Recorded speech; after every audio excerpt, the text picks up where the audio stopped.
What if I told you there's a place where you can smoke weed, own a flamethrower, and pay zero income tax, all before breakfast? A place where the government basically shrugged and said, you know what? Do whatever. Where millionaires hide their money, locals hide from tourists, and everyone hides from extradition treaties. I'm talking about the last wild corners of planet Earth, the borderlands, the tax havens, the technically legal zones where freedom isn't just a buzzword on a politician's campaign poster. It's the actual operating system. Places where you can start a business in 20 minutes, carry a sword in public, or declare your house an independent nation, and nobody bats an eye. These are the edges of the map, the places lawyers hate and libertarians dream about, the zones where rules got weird, enforcement got lazy, and liberty got a second chance. And before some bureaucrat watches this video and decides to regulate the fun out of existence, before the UN adds these places to a watch list, before Elon buys one of these territories and turns it into a Dogecoin mining operation, let me show you where freedom still means something. Because trust me,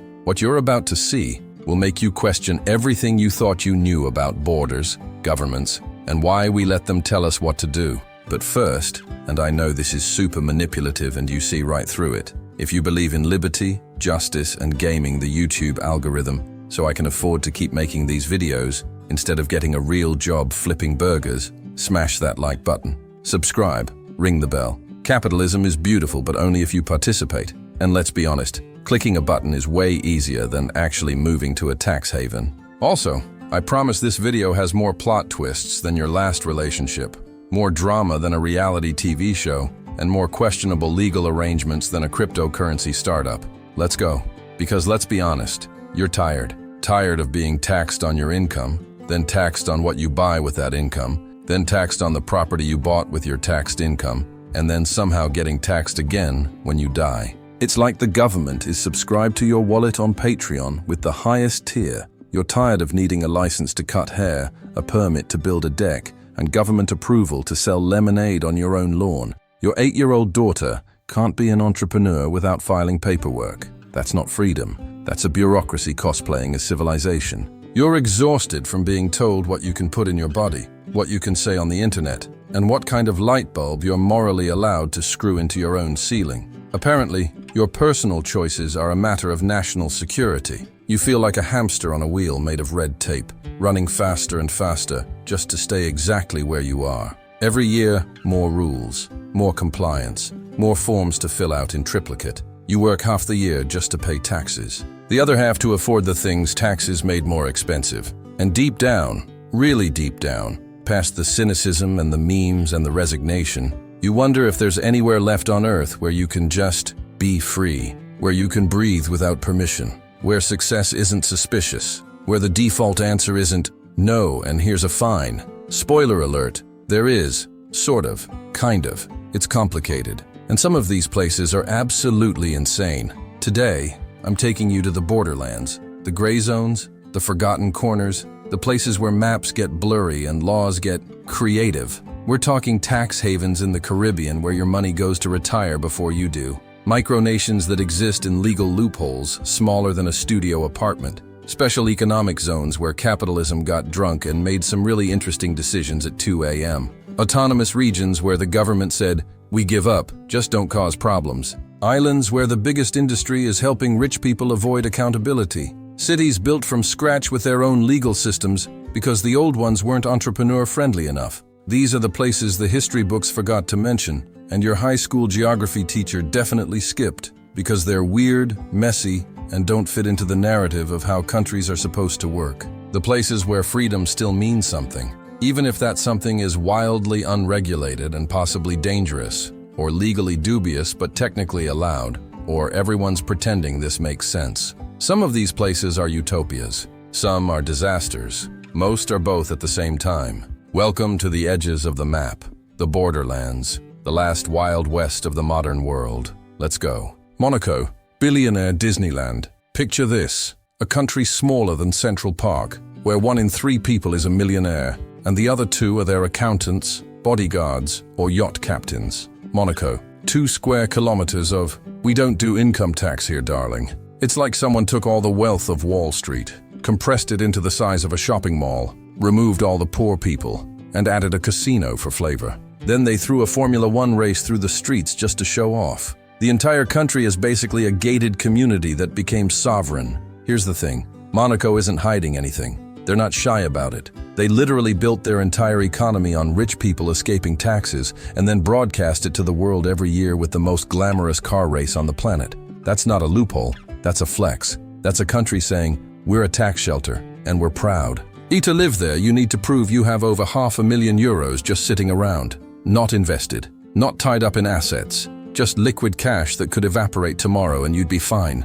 Oh, and there's basically no crime because everyone's rich and under surveillance 24/7. The entire country has more security cameras per capita than a casino, which makes sense because it kind of is a casino. The ugly truth. Monaco is what happens when freedom meets extreme inequality and they decide to get married in a tax-free ceremony. You're free to do whatever you want, as long as you can afford the most expensive real estate on earth. Punchline. Monaco is proof that freedom and inequality can hold hands while sipping champagne on a yacht, and neither of them sees a problem with that. The P.O. box that holds trillions. Let's stay in tax haven territory, but make it corporate. The Cayman Islands. Population, 70,000 people. Registered businesses, over 100,000. That's right. There are more companies than humans. The companies outnumber the population. It's like if LinkedIn became a country. Walk into any office building in Georgetown, and you'll find 10,000 companies sharing the same address. Not because they have offices there, because they have a mailbox. Apple's there, Google's there. Literally, half of the world's hedge funds are legally based there. Why? Zero corporate tax. Zero capital gains tax. Financial privacy laws tighter than a conspiracy theorist's bunker. The Cayman Islands are where your favorite tech company goes to avoid paying taxes in the country where it actually makes all its money. It's perfectly legal. It's extremely shady. It's both at the same time. And here's the kicker. The Cayman Islands are a British overseas territory. They're technically under UK jurisdiction, but Britain just lets it happen. Because the City of London benefits massively from having a Caribbean tax haven in the family. It's freedom, but only for corporations. For humans, it's just an expensive tropical vacation spot where everything costs twice as much because rich people inflated the economy. Punchline. The Cayman Islands prove that freedom of movement applies to money way more than it applies to people. When technically legal becomes a country okay, now forget Monaco. Too fancy, too real, too accepted by actual governments.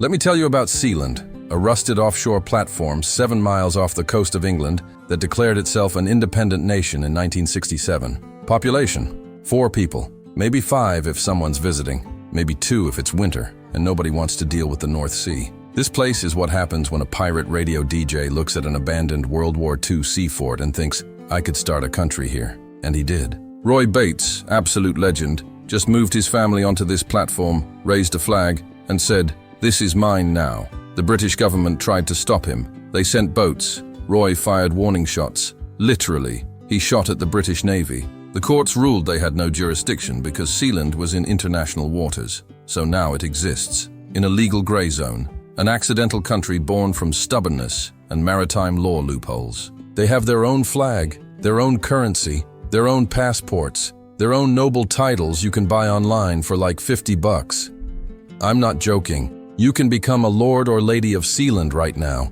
They'll email you a certificate. It means nothing legally, but it's hilarious. There was even a coup attempt in 1978. German and Dutch businessmen took over Sealand while Roy was away. He hired mercenaries, flew back in a helicopter, and retook his country by force. A micronation had a civil war on a platform the size of a basketball court. It's the ultimate middle finger to the concept of nations, a floating monument to the idea that borders are just suggestions, that sovereignty is whatever you can defend, that countries are just collective hallucinations, and if you believe hard enough, you can have your own. The catch? Sealand isn't recognized by any actual government. It's freedom. But only if you're okay with international law pretending you don't exist, and with living on a rusty platform in the middle of the ocean with no plumbing. Punchline. Sealand is what happens when you take "don't tread on me" too literally and add ocean views, seagulls, and a complete disregard for common sense. 3 square miles of government is cringe. Okay, buckle up. This one's wild and very recent, and possibly the future, or possibly a joke that got out of hand. In 2015, a Czech politician named Vít Jedlička looked at a patch of disputed land between Croatia and Serbia, 3 square miles of basically nothing, just trees and mud, and said, "I'm claiming this for libertarianism." He called it Liberland. The motto, live and let live. The philosophy, minimal government, maximum freedom, voluntary taxes, cryptocurrency, blockchain voting, and every other libertarian buzzword you can imagine. It's a country founded on the principles that were definitely designed in a Reddit thread at 3 a.m. by people who think taxes are theft, and roads will build themselves through market forces. The land exists because Croatia and Serbia both don't want it. It's a border dispute in reverse. Both countries are like, no, you take it. So it's just there, unclaimed, no man's land. Vít basically applied the homesteading principle to an entire country. Here's where it gets weird. Croatia keeps arresting people who try to visit, not because they claim the land, but because they don't claim it and don't want anyone else to either. Serbia doesn't care. Liberland technically exists, but good luck actually getting there without being detained by Croatian police. It's Schrödinger's country, simultaneously real and not real until you try to enter it and get arrested. They have citizens, though. Over 700,000 people have applied for citizenship. Most will never set foot there. It's citizenship as a philosophical statement, a digital nation for people who hate nations. The dream, total freedom. No forced taxes, no regulations, just people cooperating voluntarily. The reality, a swamp that nobody wants, everybody blocks, and mosquitoes have more legal claim to than humans do. Punchline: Liberland proves that freedom is easy in theory, but requires a boat, a lawyer, Croatian border guards looking the other way, and a very high tolerance for mosquitoes in practice. Shenzhen, the city that broke the rules and won. Let's pivot. Let's talk about places that actually work, that aren't jokes or tax shelters. Places where freedom created something real. Shenzhen, China, 1980. A fishing village of 30,000 people. 2025, a mega city of 13 million people and the tech manufacturing capital of the entire world. What happened? China basically said, you know what? Let's try capitalism, but only here, in this one spot, as an experiment, a controlled burn of free market economics. They created a special economic zone, a place where the normal rules didn't apply. Lower taxes, looser regulations, foreign investment welcome, private ownership allowed, entrepreneurs encouraged instead of imprisoned, and it exploded. In 40 years, Shenzhen went from fishing nets to manufacturing every iPhone, drone, electric car, and gadget you've ever touched. It became the hardware Silicon Valley. Walk through Shenzhen today, and it looks like Blade Runner. Skyscrapers, tech campuses, innovation everywhere. A subway system that puts most American cities to shame. It's what happens when you give freedom a deadline and some venture capital. When you say, okay, capitalism, you have 40 years, impress us. And capitalism delivered. But here's the twist, the uncomfortable truth that makes this complicated. It's still in China. It's still authoritarian. The freedom is economic, not personal. You can build a factory, launch a startup, make millions, but don't tweet about Tiananmen Square. Don't criticize the party. Don't ask for democracy. It's freedom, but only the kind shareholders care about. Liberty for capital, surveillance for citizens. Shenzhen proves you can have economic freedom without political freedom, and that's either a model for development or a dystopian nightmare depending on your priorities. Punchline: Shenzhen is freedom, but only the kind that makes money. The other freedoms are sold separately and not available in your region. When Silicon Valley builds its own country, now we're getting weird and futuristic and possibly dystopian. You decide. On the island of Roatan in Honduras, there's a startup city called Prospera. And it's either the coolest thing ever or a harbinger of corporate neo-colonialism. It's a private city with its own legal system, its own courts, its own regulations, all separate from Honduras. You opt into their laws when you move there. You're not under Honduran law anymore. You're under Prospera law. It's basically what happens when tech entrepreneurs read too much Ayn Rand, got really into seasteading forums, and then actually got access to real land and investment capital. The pitch? Build a city from scratch with better rules, more freedom, more efficiency, no bureaucracy, no corruption, fast business registration, legal system based on common law, modern infrastructure. You could start a business in hours instead of months, build without insane permitting processes, live under a system designed for the 21st century instead of inherited from colonial Spain. It sounds amazing, right? It sounds like freedom, but here's the catch. Actually, here are multiple catches. It's expensive, it's exclusive, You need money to move there. The average Honduran can't afford it, and locals in Honduras are not thrilled. There's lawsuits, protests, tension, because from their perspective, a foreign company just bought part of their country and made its own rules. Prospera argues they're bringing investment and jobs. Critics argue it's privatizing sovereignty, selling democracy to the highest bidder. It's a glimpse of a possible future where freedom isn't tied to nations anymore. It's tied to contracts, where you don't choose a country based on where you were born. You choose a legal system based on terms of service. You swipe through jurisdictions like dating apps. Nation-states as a service, governance as a subscription model. Is that freedom? Or just a different kind of cage with better Wi-Fi, startup culture, and a blockchain? Punchline: Prospera is either the future of human liberty or a Black Mirror episode that hasn't finished filming yet. Maybe both. Probably both. The frozen north, where visas don't exist. Here's one that's actually accessible and completely insane. Svalbard, a Norwegian archipelago halfway between mainland Norway and the North Pole. Population: 2,500 humans, 3,000 polar bears. And here's the kicker: anyone can move there. Anyone. No visa required. No work permit needed. You just show up. It's the only place on Earth with that level of freedom of movement. A treaty from 1920 says Norway has sovereignty but can't restrict access. So if you're from anywhere, literally anywhere, you can move to Svalbard tomorrow. There's people from over 50 countries living there. Thais, Russians, Americans, Filipinos, Germans, all living in the Arctic because they can. The catch? It's the Arctic. It's dark for 4 months. It's illegal to die there because the permafrost won't let bodies decompose. So if you're gravely ill, they evacuate you.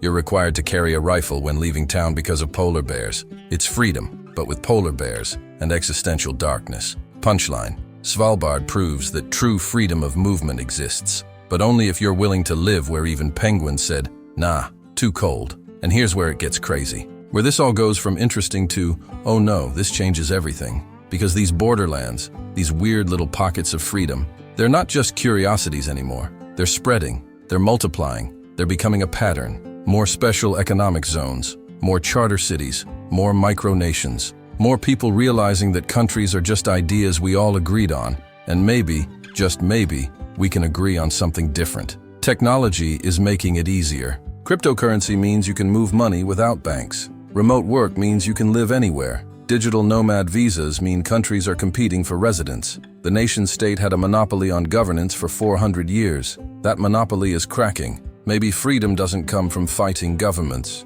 Maybe it comes from building around them, from opting out, from choosing exit over voice. Or maybe, just maybe, all of this is proof that freedom is a luxury, a product. Something you can buy if you're rich enough, stubborn enough, or crazy enough to live on a platform in the ocean. The billionaires get Monaco. The corporations get Cayman Islands. The tech entrepreneurs get charter cities. The idealists get micronations nobody recognizes. The rest of us get what exactly? Maybe the borderlands aren't the solution. Maybe they're a symptom, a warning sign that our current system is failing so badly that people would rather live in a swamp, on a rusty platform, or in the Arctic than deal with the bureaucracy back home. Either way, the borderlands are growing. The map is changing. And the question isn't, where is freedom anymore? It's who gets to have it, and what are they willing to sacrifice for it? So yeah, the borderlands, the edges of the map, the places where freedom still means something. Whether that's Monaco's champagne freedom, Sealand's chaos freedom, Prospera's terms and conditions freedom, or Svalbard's polar bear freedom, it's out there. It exists, in fragments, in compromises, in weird legal arrangements. And maybe that's the point. Maybe freedom was never one thing. Never a place, never a system. Maybe it's always been a negotiation, a compromise, a fight, a floating rust bucket, a swamp, a legal loophole, a dream with a price tag, a spectrum from total autonomy to slightly less oppressed. Maybe the real freedom was the tax havens we made along the way. But hey, at least it still exists. Somewhere, in the cracks, on the edges, in the borderlands, in the places where the map gets blurry and bureaucrats lose jurisdiction. And maybe that's enough, for now. Next video, I'm breaking down the economics of seasteading, why billionaires want to live in floating cities, and whether ocean colonies are freedom or just expensive boats with delusions of sovereignty. Click now before I move to Sealand. and lose internet access forever. And remember, freedom is cool, but hitting subscribe is cooler and way less legally complicated. See you on the edges. Stay weird, stay free, stay skeptical, and always read the fine print before moving to a micronation.